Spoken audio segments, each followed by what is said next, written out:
Le cinéma a inventé ses propres moyens de développement. Les liesses peuvent franchir aussi des pas décisifs par le montage. Nous revenons à une scène lumière, un Roméo et Juliette, version Lyon Mon Plaisir, avec un film qui s'appelle L'amoureux dans le sac.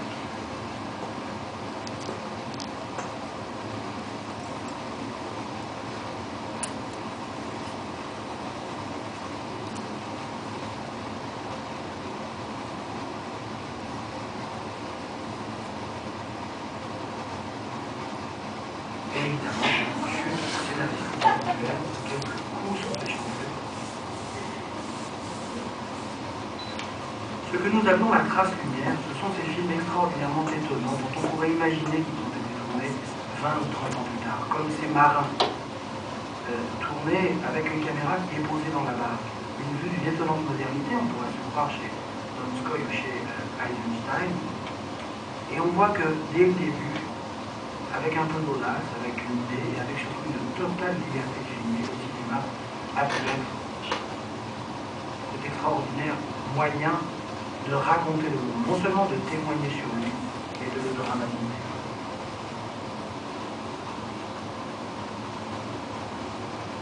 Baleinière de l'armée française est une superbe et d'un superbe film de cinéma. Peut-être chronologiquement le premier chef-d'œuvre du Lumière. Ce film s'appelle La bataille du Bout de Neige, on peut dire. Regardez tout ce qui va se passer dans ce film-là.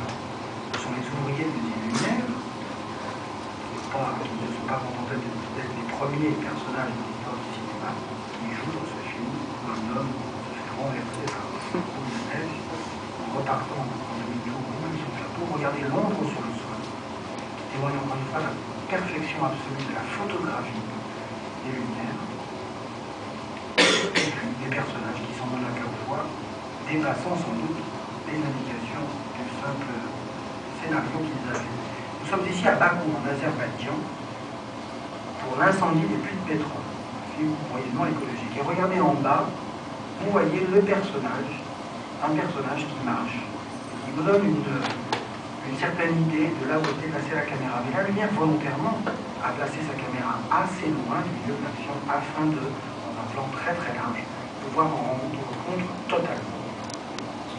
C'est un film dont, volontairement ou involontairement, la composition d'image est tout à fait magnifique par cette fumée qui a complètement envahi l'écran. Souvenez-vous, tout à l'heure, nous avions vu un film dont nous disions c'est 3 films en cinémascope superposés. Ici, il y a 3 niveaux. Et au lieu que ce soit superposé, c'est au contraire lié sur la profondeur de champ. Nous sommes dans les chantiers navals de La Ciotat. Premier niveau, premier plan, la foule. Deuxième plan, le bateau. Regardez la chaîne qui vient de se rompre. Le bateau joue comme un écran de cinéma, comme si cette foule devant nous était au cinéma. Et quand le bateau quitte l'image, eh bien, une scène symétrique apparaît. Et puis regardez ce film-là, tourné en Indochine, à Gabriel Vert. Peut-être le plus beau film que nous pouvons connaître aujourd'hui des Lumières. Tourné dans le village de Namo, la caméra est posée sur une chaise à porteur qui quitte le village sous les cris des enfants et le regard d'une petite fille qui va donner au film une extraordinaire intensité.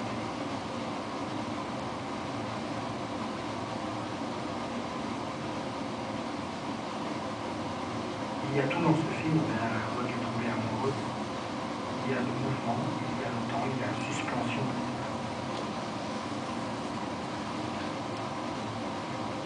En 1895, Lumière tourne ses premiers films, en 1995, pour le 100e anniversaire du cinéma, nous avons revu ces films. Nous pouvons dire aujourd'hui que Lumière est un cinéaste, par la variété de son inspiration et par l'ensemble de ses volontés de composition d'image. Regardez ce film qui n'est pas un film de couleur, mais un film en couleur. La danse serpentine, l'époque était à Loé Fuller, c'est pourtant pas elle que nous apercevons sur l'écran. Ce film est colorié à la main, des femmes en général qui coloriaient ces films qui étaient tous différents les uns des autres en fonction de la colorisation. Ellison, de son côté, faisait également le même type de film à la même époque. Finissons le programme avec ce squelette joyeux qui permet encore une fois de se rendre compte qu'un Louis Lumière qui n'avait que 30 ans lorsqu'il inventa le cinéma aimait s'amuser, ne faisait pas preuve d'un respect absolu pour un certain nombre de choses, en tout cas pas pour la mort qu'il avait choisi de montrer à travers ce squelette qui n'est pas, évidemment, ce n'est pas un film d'animation, c'est un film de marionnette. Une espèce de French cancan du squelette. Lumière n'était pas non plus dupe des contestations qui se faisaient autour de son cinématographe. Et dans ce film, on peut voir s'il marquait cinématographe grand four, et bien, il vient réaffirmer qu'il y a un seul et un unique cinématographe, c'est celui de la Maison Lumière de Lyon. Et dans ce film, c'était La bataille des collants d'affiches, un film une nouvelle fois mis en scène, une nouvelle fois joué par les acteurs, tout se termine par quelques paires de gifles et des pourpoles renversés sur la tête des récalcitrants.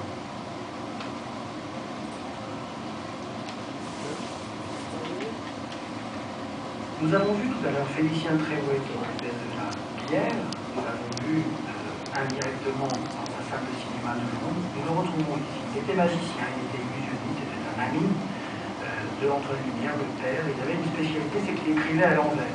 Et ce film-là n'est pas africain, contrairement à La démolition du mur, c'est véritablement un film où on voit un personnage qui écrit à l'envers. C'était souvent ce film-là qui terminait les programmes de Lumière. Voilà, mesdames et messieurs, nos remerciements. Mais ce n'est pas avec ce film-là que nous avons terminé ce programme, mais avec celui-ci. C'est un film tourné avec une véritable caméra lumière, avec un véritable cinématographe, le 19 mars 1995.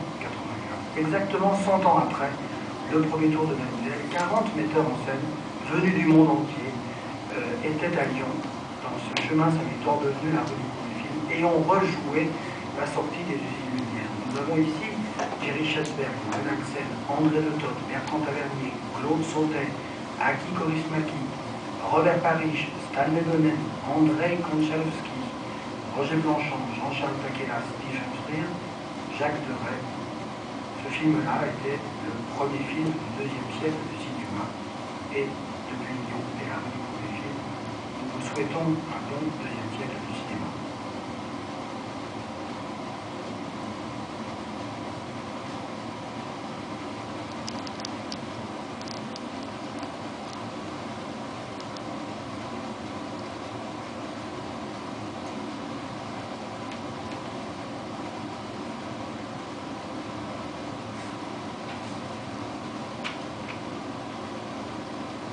Nous sommes le 19 mars 1895 à Lyon, dans le chemin Saint-Victor. Louis Lumière pose son cinématographe en face des portes de l'usine, ouvre les portes et laisse sortir les ouvrières et les ouvriers devant la caméra.